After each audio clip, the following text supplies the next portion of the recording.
You're listening to The Big Picture with Edwin Eisendrath on WCPT 820. He is a presidential fellow at the University of Illinois, helping the whole system develop initiatives in urban sustainability. Hint, as a Chicagoan, I'm grateful for that. And for 2 years in the Obama administration, Dr. Wuebbles was the assistant director of the Office of Science and Technology Policy at the White House, where he was the expert on climate science. His whole bio is so impressive that reading only its highlights would leave no time for our conversation. But I have to tell you this part. He won the Nobel Prize in 2007. He's the guy who figured out that CFCs were causing the ozone hole and played a leading role in the passage of the Montreal Protocol, which changed all that. And, put differently, I'm happy to welcome to the show the guy who saved the planet. Dr. Wuebbles, thank you for joining us. Well, thank you, Edwin. First of all, though, I should say that I share in the Nobel Peace Prize that was won by the IPCC, which is the Intergovernmental Panel on Climate Change. Yeah. I was not the one who discovered the effects of CFCs on ozone. That was actually Dr. Sherry Rowland and Dr. Maya Molina, good friends of mine. I did many papers with them, but I did lead various chapters in the assessments of ozone and climate. That does mean, I guess, I have a tiny bit of a Nobel Peace Prize. All right. So for those of you who are listening, this is the difference between talking to a scientist and talking to somebody in politics. Right? The scientists focus on the data and making sure that when there's a fact, you know where it comes from, correcting the record when it's wrong, not taking credit where it isn't due. And when I hear this from you, and frankly, from everyone in your field, because it's a way of thinking, it's so stunning to me that folks in politics think they know better than you on climate science. Well, I agree with you. And I certainly have faced the wrath of various people who refuse to believe what the science tells us, and because of that, get nasty emails and sometimes letters about me in Wall Street Journal and other places. But alas, we try to keep pushing the truth and what the science tells us. Well, so let's talk about what the science tells us, because this week, the forest fires, millions of acres on fire in Canada, caused an enormous disruption in the east coast of the United States, not to mention to the ecosystem in Canada. Is it fair to think that fires like this are the result of climate change? Well, the individual fire doesn't start because of climate change, but what we're seeing is much more acreage burned because of the changes in climate, and that's because the warmer temperatures are leading to drier soils, the trees are drier, and so when a fire starts, it's more likely to be a bigger fire than it used to be. So yes, climate change is certainly having an impact, and we can see that very clearly in looking at the trends over the last 3 or 4 decades, and how forest fire intensity has greatly increased. Let's go through the list of those things that have greatly increased or greatly decreased, or at any rate greatly changed as we have dumped more and more. I don't want to just say carbon dioxide, because I guess there are other chemicals that we've put in the air that may even be worse, like methane.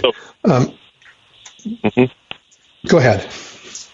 Well, carbon dioxide is the largest single changing gas that is a heat trapping gas in the atmosphere. But as you mentioned, methane, nitrous oxide, the chlorofluorocarbons actually that humans have put in the atmosphere are also heat trapping gases.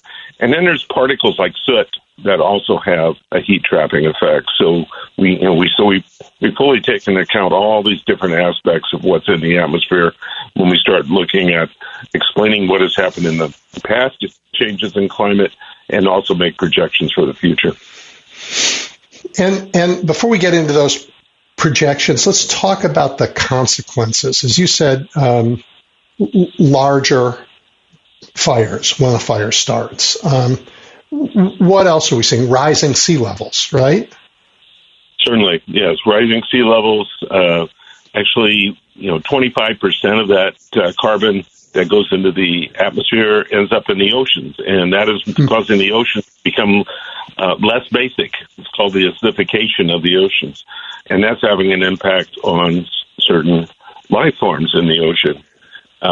And so, Doctor, let me interrupt you for 1 second. For those of you who are listening who aren't chemists, less basic does not mean like less simple. It means not as much acid in the ocean. More, it's a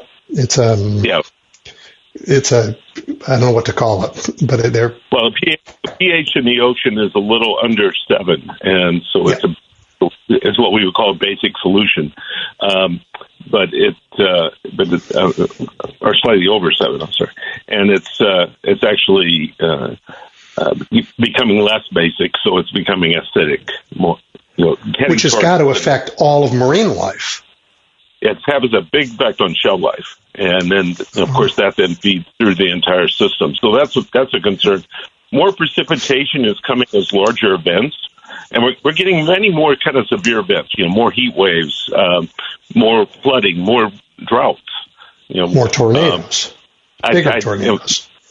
We're tending to get more tornado outbreaks. Tornadoes themselves individually have a counteracting effect within them. Some aspects of our tornado would get more intense, get stronger. Other aspects will get weaker. So we don't tend to talk about tornadoes themselves changing, but we do see, because of the extra energy in the atmosphere from those gases and all the energy they're absorbing that is trying to escape to space, and the fact they're there doesn't allow that energy to escape to space, means that we have more energy in the atmosphere, bigger storms, more concerns about tornadoes than we've had in the past, and also more intense hurricanes. Right. You're thinking about something that is so mind-bogglingly big that it's hard for the rest of us to sort of begin to put together all of the things that are related. I mean, I think, for example, will Illinois, this state that has grown up as a corn producer, will we be able to be producing corn in 10 years? And if the answer is, all of agriculture is changing, then what does that mean for food security around the planet? What does that mean? These systems are all connected, and they're big, big systems. So I guess I want to understand, my corn question I'm really curious about, but I also want to understand how you cope with such complexity. Well, I'm kind of a broad thinker, and so I look at many aspects of these issues. I've led many different assessments of the science, and as a result, look at many aspects. But I should also mention I'm a farm boy from Southern Illinois. I grew up on a farm. My dad was a farmer, and so agriculture has always been an important part of my life. And so if we look at corn and beans, the favorite crops in Illinois, we can expect them to continue. We'll still be growing corns and beans in 30 years from now, 2050 or so, and probably beyond.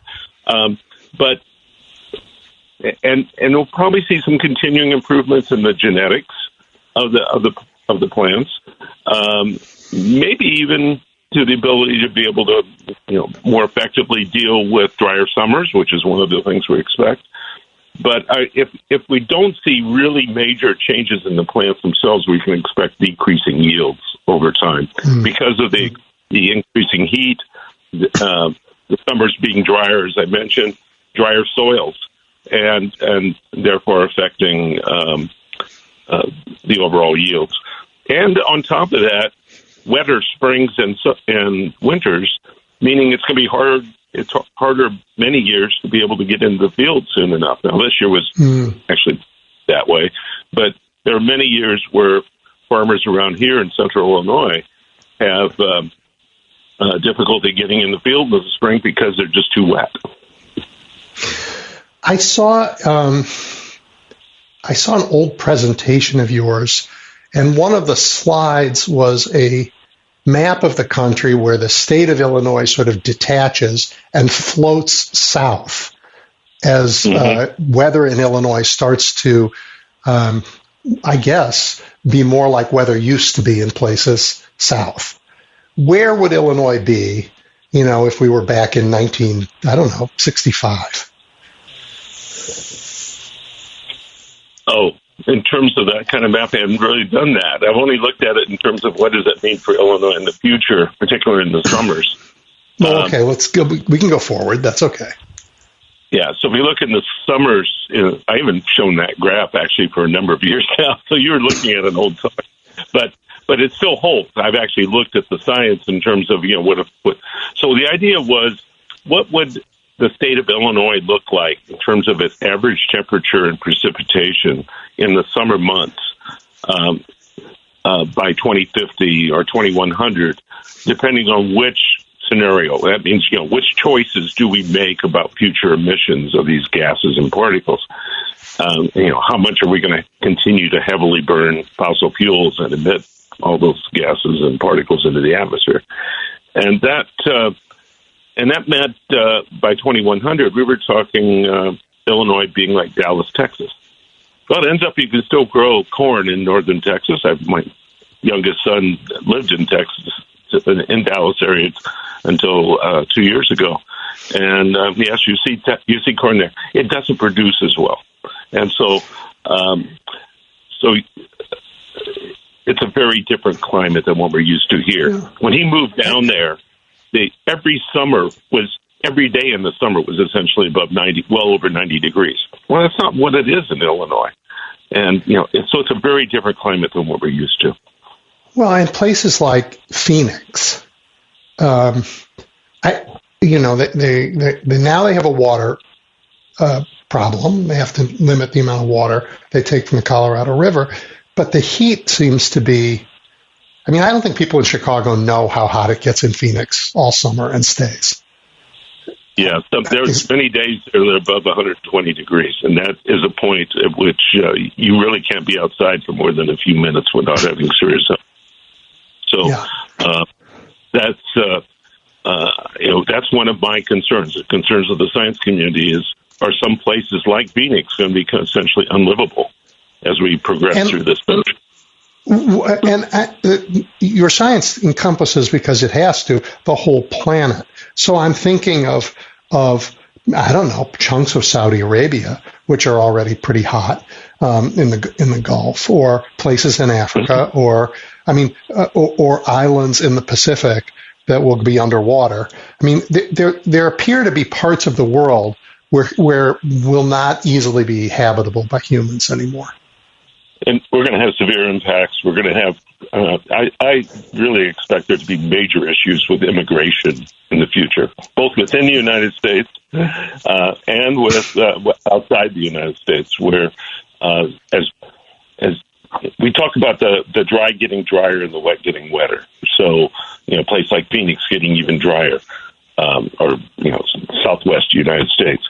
But that's also true of Saudi Arabia and North Africa and many other areas that people can currently live, and how long will they be able to continue living there in the future? Yeah, and we do such a good job with migration right now that I think we better figure out a better way to deal with it, because people have always moved for better weather, for better climate, not just weather. Yeah. Yeah. Right, has there been the Chicago area not too long ago of people moving out of Chicago and heading to the south? And my response when that was raised to me at one of my talks was, well, to give them a few decades, they'll be back, because who's going to want to live in the southeast United States by 2050? It's going to be brutal. Yeah. We have water for sure, and the weather is today certainly lovely, but it's not, the climate generally is very tolerable. So have you looked at, let's talk about what some of the costs are. We just talked about migration as being certainly an enormous political challenge for the world, and very destabilizing globally. So I suppose it has national security implications for countries. What are the other costs that people have looked at of our continued arrogant ignorance, my words, not yours, about climate? Yeah, the biggest concerns are not the temperature change. That's in of itself. Average temperature change going up is interesting, but that's not where the real impacts are. The impacts are because of changes in extreme weather and also because of sea level rise. And we've already seen since 1980, NOAA, the National Oceanic Atmospheric Administration, has been tracking what are called the billion-dollar events inside the United States. And that the number of such events have drastically increased over that time, to the point where, and it does account for inflation, but we've already seen well over $1 trillion impact on the American economy because of this increase in extreme events. And so people tell me, climate change isn't affecting me. Why should I worry about it? I say, well, it is affecting you. It's affecting you through the taxes you pay. You just may not realize it's affecting you because that $1 trillion has to come from somewhere. Well, so we spent $1 trillion. I guess that impact is spending. So we spent $1 trillion in I don't know, repairs or maybe mitigation if we can. And that's just effect. That's not effects on lives or anything. It's just infrastructure. Right. So I think I read recently that major insurance companies are now redlining very large areas of California and Florida and just saying, look, we're not going to insure your homes. Like, you want to build there, when the big bad wolf huffs and puffs and blows your house down, you're on your own. That will, I think, have major impact on people's decisions about where to move. Yeah, so the insurance companies are looking at the risk. They're associating that with how the risks are changing with the changing climate, and yes, determining they're no longer going to provide insurance in certain areas. Right. So that means banks will no longer lend in those areas. I mean, I'm just bowled over with the impact when I start to think through the consequences. Oh, me too. And you live with this stuff. I do. I mean, I can touch it for a few minutes and then I got to go take a walk because it's terrifying. It is. Yeah. Along with I'm semi-retired from the university. I came back as 40%, but I also have a company called Earth Knowledge I'm heavily involved with. And to all of our employees of this company, which it's only 30 people right now, but growing rapidly, I send out daily, what's happening around the world with climate change, and they've gotten to the point where they call them Don's Downers, because every one of them is just saying how sad things are with what's happening with the changing files, the wildfires, the increased intensity of storms, etc. And unfortunately, that's what's happening. And are you seeing species extinction as part of this? Yeah, so it's another part of our company is to look at what's called nature capital, and that includes biodiversity, land use change, water resources, etc. And biodiversity is a major issue throughout the world, including the Chicago area. Huh. And I suppose in the oceans as well. Oh, very much so. Big problem. Well, on all of that then goes back to my concerns about food security for people, I guess. I mean, I don't know how you change the ecosystem when it comes to what's alive and what isn't, and not have it impact the way we currently feed everyone. No, it's certainly a big issue. And in January, I submitted a proposal to 2 international organizations to hold a major sustainability research and innovation congress in Chicago in June 2025. This will be the first of such congresses to be ever held in the United States. They've been held in, this will be the 5th, ours will be the fifth one. The third one's being held this year in Panama in a couple of weeks, and I'll be attending that. But and as part of that, we're going to have themes for what are we consider major issues relating to that Congress that we want to talk about for Chicago.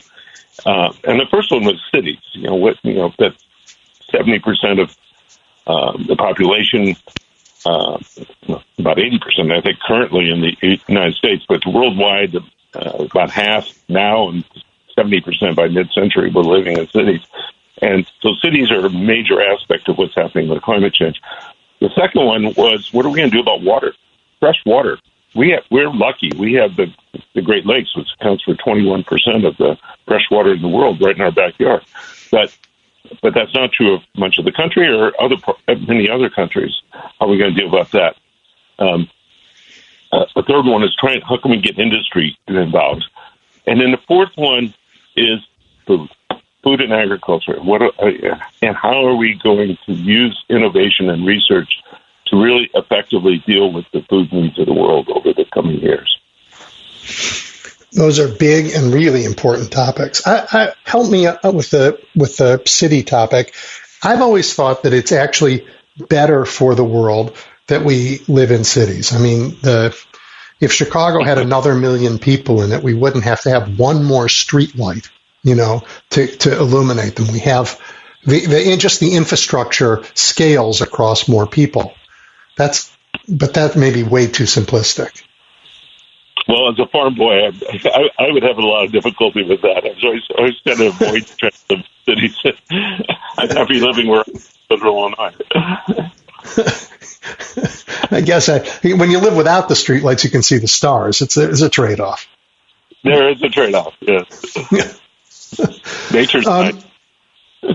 Right. It's just that there are too many of us to live any other way.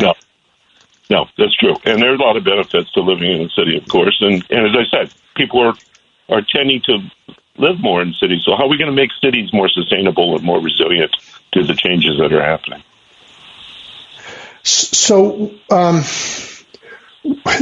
what's the good news? Are we making progress? The last infrastructure bill that passed included lots of incentives to move the country to greener energy. And I have talked to people who are really celebrating that on this show, but I haven't talked to anybody who actually knows the science. What's your assessment of where we are and where we're going?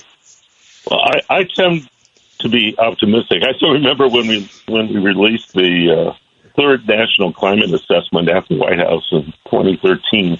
I said how optimistic I was about our ability to deal with this, and I still remember a reporter I know very well from the Associated Press said, "Don, how can you have any optimism about all this?" Well, but the truth is, if we really decide to solve this problem, we will, and we have the solutions at hand. We have alternative energy capabilities that we can put into action. We are putting into action, perhaps not enough yet, but we can. Solar and wind, and there's many others that we can put in place. And we're going to replace those fossil fuels with these alternatives and not really change our lifestyles. We're going to have to change our economy. In fact, maybe even improve our economy. And that's probably a subject for a different day. And the same with transportation. We're developing new battery systems that aren't even out yet, that they're going to totally change the way we look at transportation. We don't need to be using internal combustion engines burning gasoline. So I really believe that the solutions are there, and we just need to have the gumption and the decision-making to be able to decide that's what we're going to do. Well, I guess we did some of that in the last Congress, so that makes me feel a lot better. The Reduction Act is really a major step in the right direction, and hopefully it doesn't get done in by this Congress. But that happily really we still have a veto pen for that. Way to where we need to be. I have thoroughly enjoyed this conversation. I've learned a tremendous amount, and I would love to do it again sometime and explore some of these a little deeper. Sure, happy to. And good luck in Panama and in preparation for this big conference that you'll bring to Chicago. Very good. Yes, it's going to be exciting. You'll be seeing a big announcement about that in the coming months. I think the mayor and the governor and president of our university and many other people will be involved in a major